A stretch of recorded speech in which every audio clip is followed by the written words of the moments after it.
When I first got my hands on Visions of Mana at PAX East 2024, I was pleased by how much I enjoyed the gameplay. A refreshing take on battle and class systems and a smooth overall flow to fights were just some of the highlights I experienced in the 2 hours that I got to play. For my final preview, it was almost the opposite experience, but in a good way. I played right from the beginning of Chapter 1 for about 3 hours, and what surprised me most this time around was how much I enjoyed the characters and story.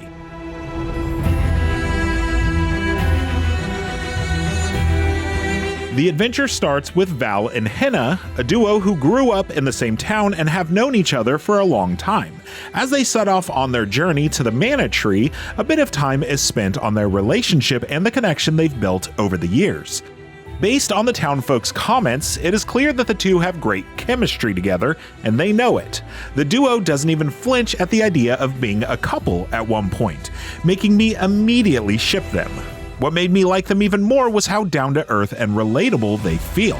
I know that what I really want is to stay here and keep making memories with you, Val.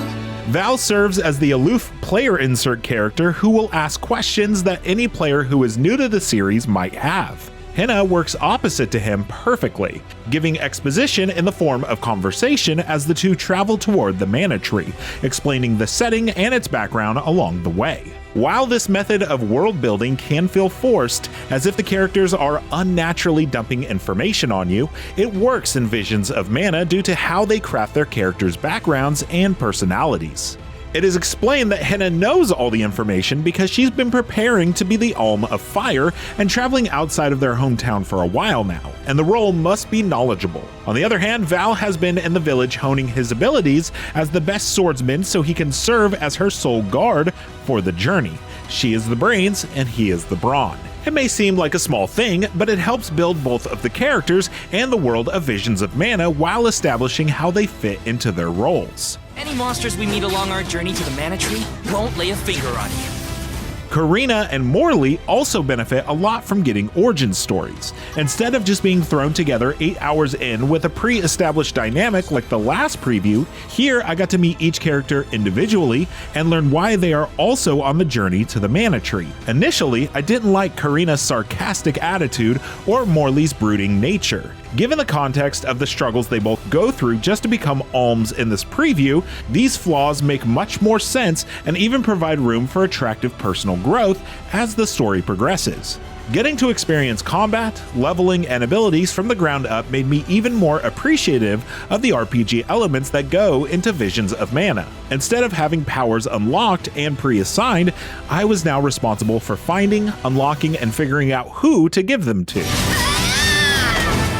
Again, this might sound simple, but having something presented on a platter in perfect order is much easier than finding everything yourself and figuring out what works best.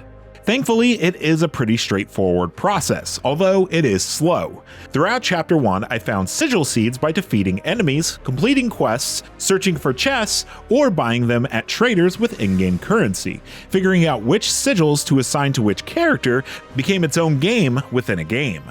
While I initially had issues fighting characters like the Blood Owls due to their speed, equipping the Thunder Saber to Val and Ice Smash to Karina made for the perfect 1-2 punch to slow it down and then drain its health. Getting to assign these abilities myself instead of having them already given to the best character by the developers helped me better understand both the controlled and enemy characters' strengths and weaknesses. You're finished! Now that I've experienced the early and middle parts of Visions of Mana, I simply can't wait to sink my teeth into what the full game has to offer. The first preview showcased how good the combat and RPG elements are once they're established, and the second highlighted just how good the build-up is for the characters, setting, and ever-evolving tactics. Here is hoping the story continues to develop as much as the gameplay does as the story reaches the later parts of the game.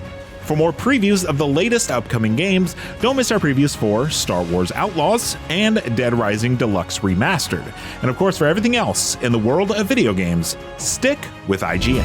To protect the next generation, we will protect the Mana Tree. We will protect the entire world.